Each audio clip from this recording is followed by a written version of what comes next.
Welcome to Seeing Green Solutions for Our Daily Lives, the podcast where we spotlight the brands, ideas, and people making it easier to live sustainably every day.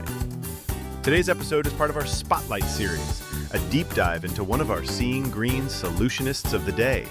And now, today's solution. Welcome back to the deep dive and a very special edition today as we kick off our Seeing Green Spotlight series. Here we take a closer look at the Seeing Green Solutionist of the day. We're talking real solutions they bring to help us, be healthier and greener in our daily lives. If you're passionate about making a positive impact, definitely make sure you subscribe to the Seeing Green podcast. You don't want to miss a single deep dive. Now, when we think about sustainable living, our minds often jump to things like electric cars, maybe recycling our kitchen waste. But what about the environmental footprint of our most beloved family members, our pets? It's a topic that might not immediately come to mind, but their pawprint on the planet is surprisingly significant. Absolutely. It's astonishing how often our pets' environmental footprint kind of goes unacknowledged. And we're talking about more than just their food and treats, which, that's a massive component in itself. But think about all the packaging those come in. And the toys we buy them, their bedding, grooming products, and really every other accessory designed to give them a good life. Each of these contributes to a larger ecological impact. Right. And when you zoom out, look at the scale of the pet industry, it really puts it into sharp focus. I mean, consider this. As of 2025, we're looking at approximately 94 million U.S. households having at least one pet. 94 million. Wow. That's a staggering number of animal companions. Yeah. And the total spending on pet products in the United States alone, it reached about $150.6 billion in 2024. Billion. Yeah, that isn't just a market. It's a massive economy in itself. Exactly. It truly is a colossal market. And what's particularly fascinating, maybe a little unsettling, is a statistic related specifically to pet food.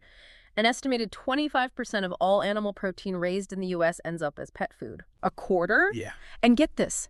If dogs and cats in the U.S. were their own country, they would collectively rank 5th in the world for meat consumption. Wow, 5th in the world. Seriously. So this isn't just a fun fact. It means a really significant portion of the emissions, the water use, the land use from animal agriculture is directly attributable to the choices we make for our pets. That's a huge piece of the climate puzzle. Okay, 5th in the world for meat consumption.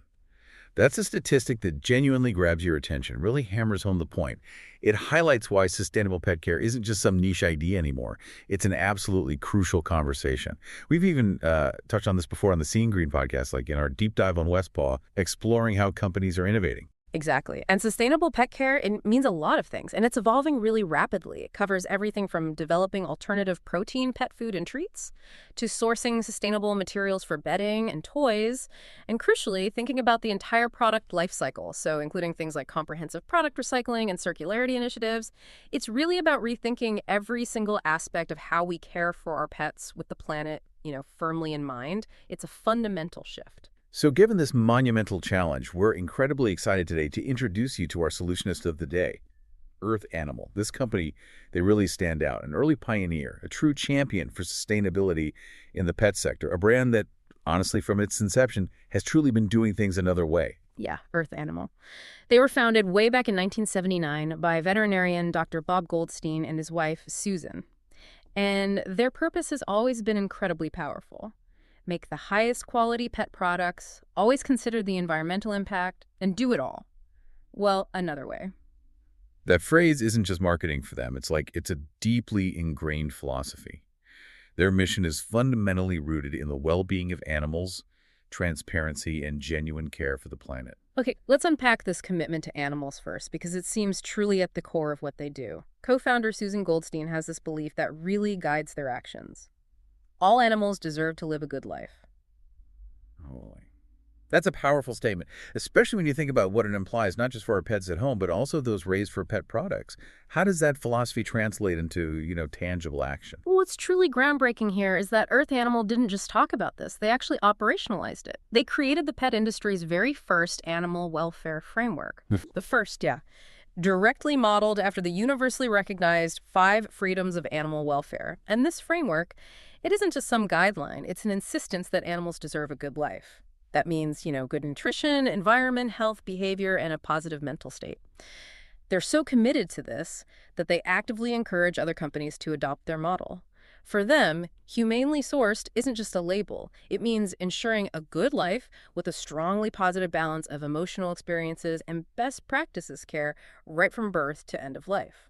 That sounds like a monumental undertaking, really, trying to shift an entire industry. And they really put their money where their mouth is when it comes to sourcing, right?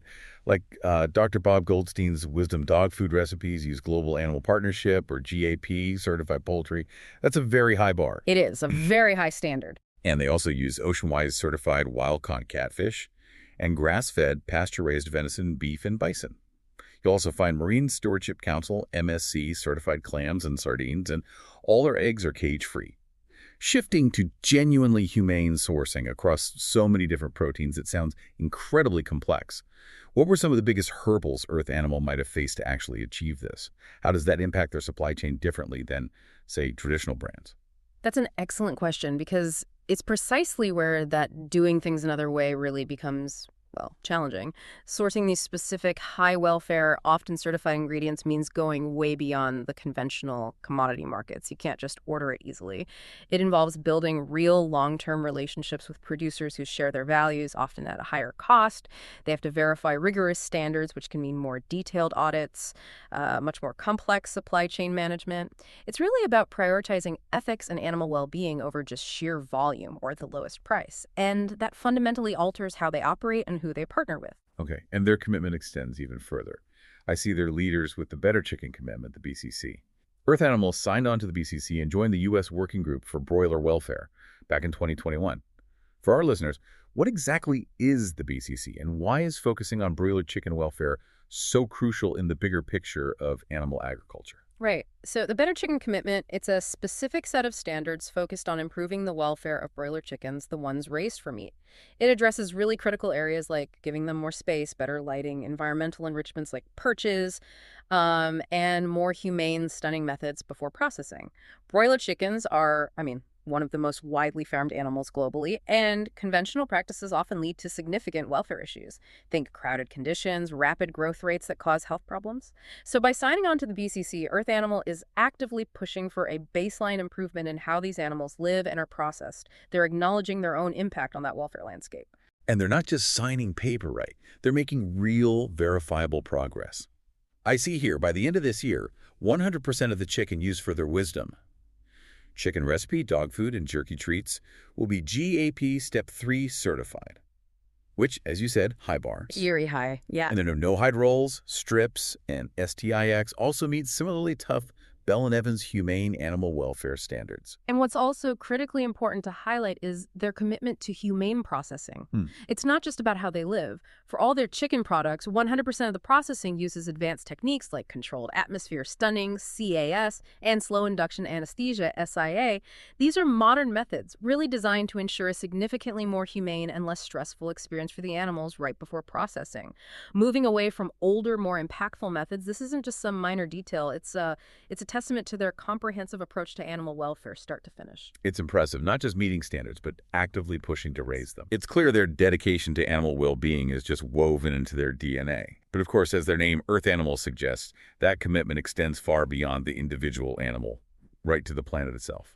So how are they tackling their broader environmental footprint? What does Earth Animal truly mean in practice for our environment? It means they're constantly looking for ways to reduce their reliance on animal proteins altogether, which, as we discussed, is a huge part of the environmental puzzle.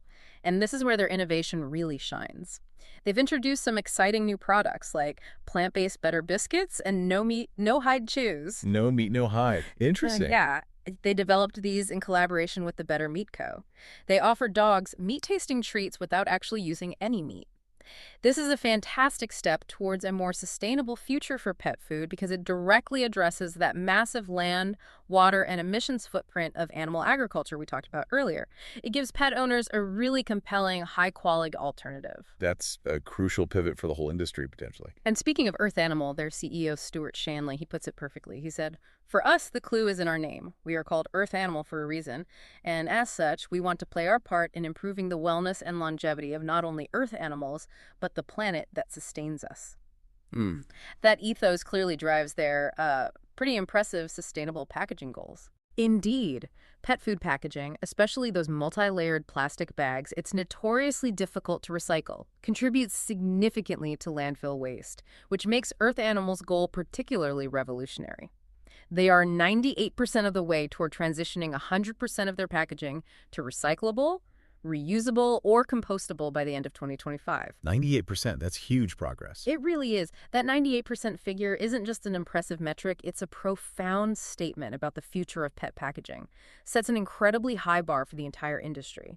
And what's also notable is that all their displays, collateral, signage, that stuff already uses sustainable, recyclable, or FSC-certified materials. And in a world grappling with plastic waste, their approach to plastic neutrality is really interesting. They've partnered with Repurpose Global, making them certified plastic neutral, which means they remove as much plastic from nature as they use. While maybe not a complete solution on its own, what's the significance of a program like this in the meantime as they work towards fully recyclable packaging? Yeah, it's a critical bridge. I mean, while the ultimate goal is definitely to eliminate problematic plastic altogether, initiatives like plastic neutrality allow companies to take immediate responsibility for their current footprint right now. By funding the removal of ocean-bound plastic or improving waste management infrastructure, say, in developing countries, they're directly addressing the existing problem and preventing further pollution, even as they develop those more sustainable packaging solutions for the future. It's an active step towards accountability today. Okay, that makes sense. And beyond packaging, they're meticulously measuring and reducing their overall environmental footprint. They've been tracking their carbon footprint since 2021, focusing on what's called Scope 1 and 2 emissions. For our listeners, can you quickly explain what those terms mean? Why is tracking them sort of foundational for real climate action? Absolutely. So Scope 1 emissions, those are the direct greenhouse gas emissions from sources an organization owns or controls. Think like the fuel they burn in their own delivery trucks, for example. Scope 2 emissions are the indirect emissions that come from generating the electricity, heating, or cooling they purchase. Tracking these two is foundational because it directly measures their operational impact. It gives them clear levers they can pull for reductions in their immediate sphere of influence. It's really the first step in understanding where your emissions actually come from. Right. And the results of this tracking are pretty impressive. Compared to their 2021 base year, in 2023, Earth Animal decreased their absolute emissions by 34.8%. That's 163 TCO2e. To give you a sense of scale, that's equivalent to maybe 417,000 miles driven by an average gasoline car. Wow. That's a substantial reduction in just a couple of years. Yeah, and if we connect this to the bigger picture, their 2023 Climate Action Plan also includes offsetting 306.14 tons with native energy, which is a certified B Corp itself. They do this through a program called Help Build a Carbon Offset. It supports projects like one called From Waste to Fuel, improving agriculture and livelihoods in Uganda. So it's about investing in projects that not only sequester carbon, but also bring real social and economic benefits to communities, taking a truly holistic approach to their climate footprint. And they're clearly not just working in isolation either. They're actively collaborating to drive industry progress. Earth Animal is an active member of the Sustainable Packaging Coalition, and they work closely with the Pet Sustainability Coalition, or PSC. What's the value of this kind of industry collaboration for advancing sustainability goals? Is it effective? Oh, collaboration is absolutely essential. I mean, no single company can solve these complex environmental challenges alone. It just doesn't work that way. Organizations like the PSC help them identify best practices for things like plastic alternatives, share research, pilot innovative solutions together. For instance, they worked on the Flex Forward in-store packaging take-back program from 2020 to 2021. That was alongside PSC and their distributor partner, Pet Food Experts.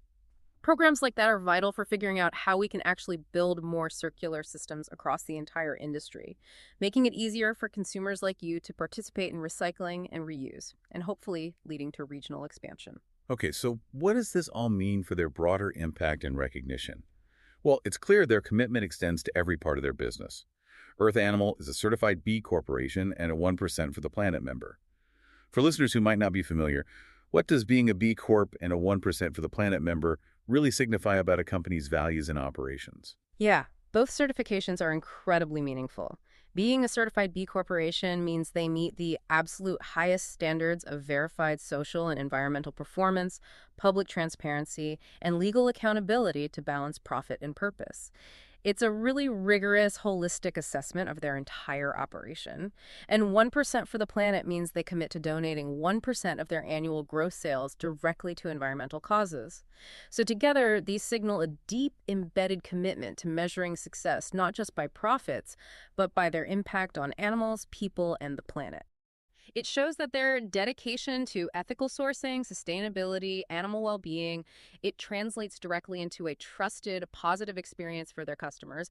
It really reinforces the idea that you can run a successful, profitable business while holding deeply to your values, and that consumers are increasingly looking for brands that align with those values. What's clear is that Earth Animal is doing more than just making pet products.